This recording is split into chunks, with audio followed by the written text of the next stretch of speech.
Salut à toi. Alors pour rééquilibrer mon karma chamanique, j'ai décidé de parler d'amitié dans cette vidéo. Je vais changer un peu du dating. Alors au final, les deux sont liés, puisque l'amitié, comme l'amour, eh bien ça coûte cher. Je vais te donner une situation d'exemple. Ton ami t'appelle et t'invite au ski pour cet hiver. Alors attention, quand je dis qu'il t'invite, c'est qu'il ne va pas payer pour toi. Il t'invite simplement à aller avec lui skier dans les montagnes. Mais c'est toi qui dois payer la majorité des frais. Alors, un séjour au ski coûte combien? La question. Combien coûte le fait d'accepter son offre et donc d'accepter sa proposition d'amitié? Alors on va faire la liste un petit peu des frais que tu vas devoir dépenser pour aller au ski. Donc on a prendre ta voiture, on a la remplir d'essence, on a payer les péages éventuellement pour aller au chalet où tu veux aller. On a réservé le chalet. Alors je sais pas combien ça fait pour une semaine de réserver un chalet au ski, mais on va dire un chalet pour 2-3 personnes. On table tout de suite sur 1000-1200 euros pour la semaine, il me semble. Louer les skis, louer la combinaison, louer tout l'attirail nécessaire pour faire du ski. On a les restaurants, la petite fondue, la petite raclette, après les descentes au restaurant, donc les multiples restaurants sur la semaine, on va compter 7 dîners au moins par semaine, plus quelques courses, quelques boissons, la bière, etc. que tu vas dépenser sur place. Alors on est à combien en tout?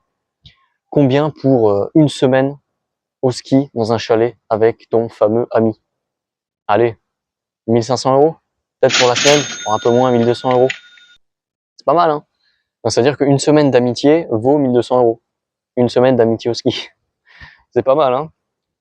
Et tu peux répliquer cette situation, en fait, à énormément de situations dites d'amitié. Les soirées en boîte de nuit où tu vas payer ta bouteille.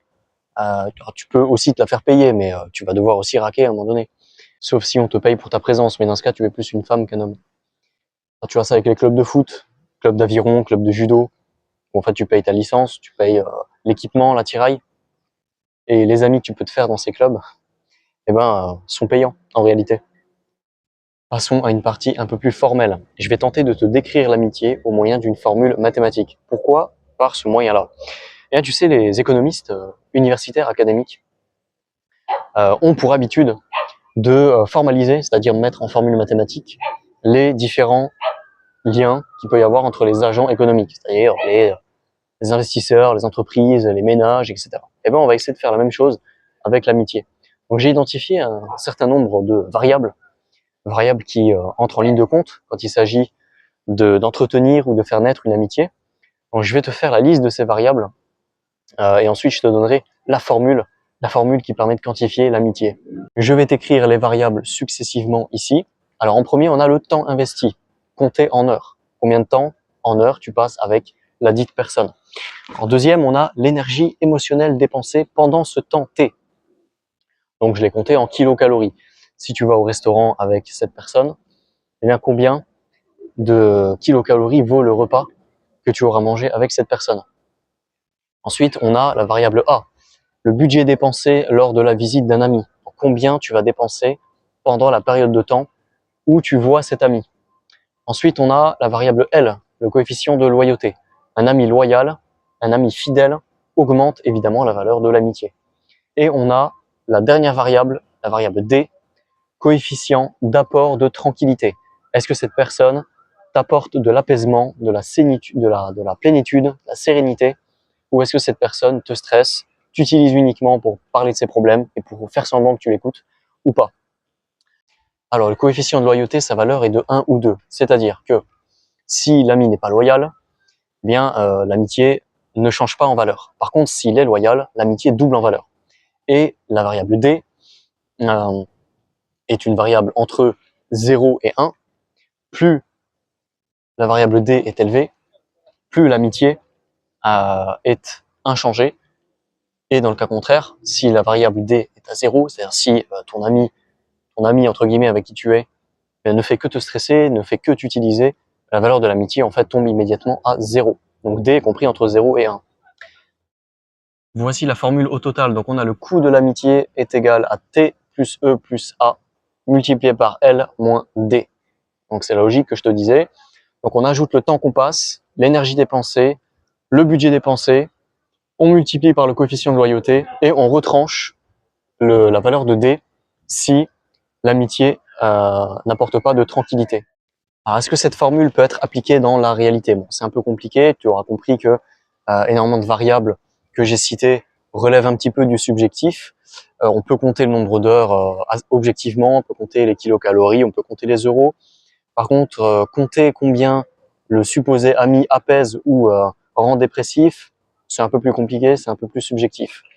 Donc, ce qu'on va faire, c'est que tu vas garder cette formule en tête. Tu vas la garder comme une espèce de maxime, comme un espèce de conseil quand il s'agit de mesurer tes amis. Mesure tes amis à la lumière des variables que je t'ai citées. Troisième partie, on va parler des types d'amis. Je suis curieux de savoir que tu me dises en commentaire tes anecdotes sur tel ou tel type d'amis que tu as eu dans ta vie. Certains sont vraiment à mourir de rire. Alors, parmi les types d'amis que j'ai pu lister, on a en premier l'ami d'enfance. L'ami d'enfance qui connaît tout de toi, pour lequel tu n'as aucun secret, ou pour laquelle tu n'as aucun secret si tu es une femme. L'ami d'enfance qui est comme ton frère. Vous avez énormément de moments, énormément d'histoires, d'anecdotes partagées en commun. C'est le principal avantage. C'est l'ami à qui tu peux tout dire. C'est l'ami un petit peu duquel on rêve. Mais le problème avec ce type d'ami, c'est que il sait tout de toi. Et si jamais il y a conflit, c'est précisément le type d'ami qui peut te faire du mal. Deuxième type d'ami, l'ami de travail. Alors ton partenaire de crime pour les pauses café, pour les gossips, pour les ragots, pour les techniques au travail, pour gratter du temps, pour partir plus tôt, pour gratter 30 € de réduction sur tel ou tel coupon offert par ton entreprise ou les combines pour avoir plus de tickets resto. Ton ami du travail, l'ami très précieux qui rend le travail agréable. Ami aussi qu'on aimerait tout savoir, c'est pas tout le temps possible, mais malheureusement, c'est le type d'amitié qui disparaît lorsque tu changes de travail ou que tu changes de ville. Bref, que le lieu auquel tu dois te rendre pour voir cet ami change. Ensuite, on a l'ami prêt à tout, celui qui t'aiderait à cacher même un corps, supposément. Alors l'avantage, c'est une loyauté inaltérable, inarrêtable, une loyauté solide. Mais ce genre d'amis peuvent parfois aller très très très loin et sous prétexte de l'amitié te pousser à faire des choses que tu ne voudrais pas. Ensuite, on a l'ami de soirée. Alors, c'est sans doute le pire ami, en tout cas de mon point de vue. Ça fait partie des pires. C'est l'ami qui est toujours là pour les soirées, toujours là pour les fêtes, toujours là pour aller en boîte, mais disparaît quand tu as vraiment besoin de lui, quand tu as vraiment besoin de conseils, et disparaît quand tu décides de changer de lifestyle et de ne plus aller en soirée, de ne plus te bourrer la gueule systématiquement avec lui. Ensuite, on a l'ami mentor, celui qui te donne des conseils de carrière, celui qui te donne des claques dans la figure quand tu en as besoin, qui t'aide à réaliser certaines choses, y compris en te les disant directement dans ta face. Très très bon type d'ami, il t'aide à grandir, il t'aide à prendre conscience de tes faiblesses, il t'aide à te renforcer, à renforcer tes bons côtés, à éliminer tes mauvais côtés. Mais le problème avec ce genre d'ami, c'est que tu te sens toujours inférieur, que tu ne peux jamais le dépasser. Et ce genre d'ami peut, pas toujours le cas, mais peut profiter à un moment donné de toi et de ta position d'élève et d'apprenant. Ensuite, on a l'ami intime, l'intime, celui qui est toujours là et toujours prompt à t'écouter sans te juger. Alors, avantage, tu es compris par cet ami, tu te sens en tout cas compris. Tu as quelqu'un, une oreille qui t'écoute et qui est capable de donner des conseils. Mais avec ce genre d'amitié, le risque est d'avoir un déséquilibre, que tu parles trop par rapport à lui ou à elle, et que, in fine, cette personne accumule énormément d'informations sur toi sans que toi, tu ne saches rien sur elle. Ensuite, on a l'ami saisonnier. Tu sais, cette personne qui te contacte toujours à une certaine période de l'année, par exemple en été, pour faire tes plans de vacances, ou au Nouvel An, quand cette personne veut t'inclure dans des soirées, parce qu'il n'en a aucune de prévue. L'ami saisonnier, il apparaît, il disparaît et il apparaît comme ça, sans que tu saches où il va. Alors avantage, aucune pression, et c'est toujours amusant de se recontacter après un certain temps, on a des choses à se dire, mais ce type d'ami peut un peu générer de la solitude parce qu'il n'est pas là quand tu en as besoin. Ensuite, on a l'ami digital, hein, une forme d'amitié qui est très très commune à notre époque. Quelqu'un que tu connais en ligne, via une appli, via un jeu vidéo, un réseau social quelconque, un forum, mais que tu n'as jamais rencontré dans la vraie vie. Ça se répand de plus en plus avec, évidemment, l'extension de la sociabilité via les réseaux sociaux, via les applis.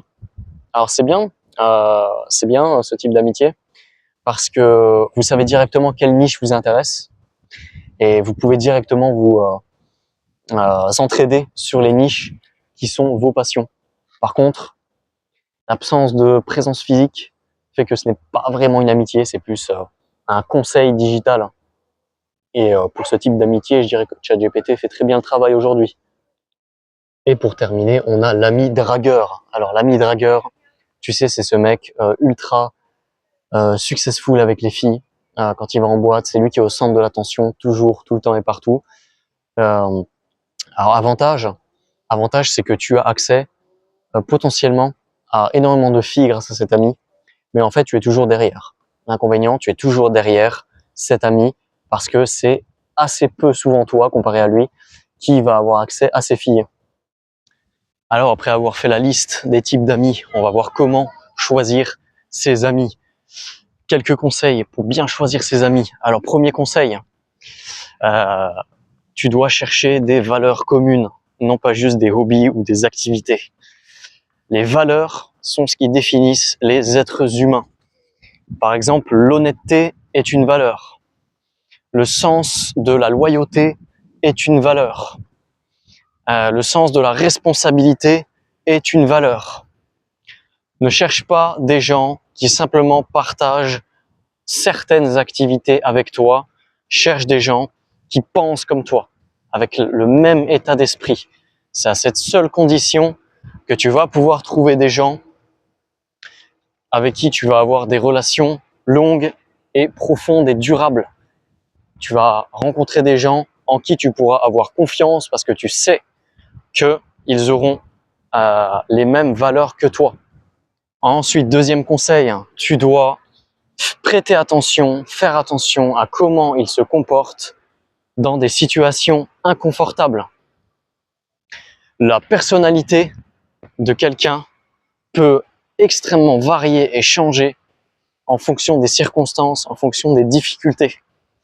Donc tu dois remarquer, tu dois faire attention comment la personne se comporte quand la situation se tend, comment la personne se comporte quand tu as besoin d'elle, par exemple, quand tu dois déménager, quand tu es dans une situation financière difficile, comment la personne réagit face à tes sollicitations. Est-ce qu'elle s'enfuit? Est-ce qu'elle te propose son aide, voire bien plus? C'est à ça que tu dois faire attention. Ensuite, tu dois rechercher l'équilibre et non pas la transaction. Une amitié doit avoir un système de réciprocité naturelle. Il ne s'agit pas de cocher des cases, ou qui a fait ci, qui a fait ça, mais il s'agit de naturellement donner et naturellement recevoir. Si c'est toujours toi qui appelle, si c'est toujours toi qui offre, si c'est toujours toi qui donne, sans rien recevoir, attention, c'est un red flag, c'est un drapeau rouge. Il faut absolument que tu te sortes d'une telle amitié. Ensuite, prête attention à comment tu te sens après les avoir vus. Est-ce que tu te sens revigoré? Est-ce que tu te sens plein d'énergie? Est-ce que tu te sens euphorique? Alors si oui, ce sont des très bons signes que tu es dans une amitié saine. Sinon, est-ce que tu te sens dépressif? Est-ce que tu te sens triste? Est-ce que tu sens que tu es vidé de ton énergie? Si oui, tu es dans une amitié toxique et il faut que tu t'en sortes. Critère suivant, tu dois diversifier ton portefeuille d'amis. C'est-à-dire, tu dois avoir des amis des différents types que j'ai cités. Pourquoi? Tu pourras profiter des différents bénéfices que chacun a à offrir et tu pourras fournir tes capacités aux différents types d'amis que tu auras. Ensuite, prête attention à comment ils résolvent les conflits. les conflits apparaissent inévitablement, que ce soit dans les amitiés, dans les amours, dans le business.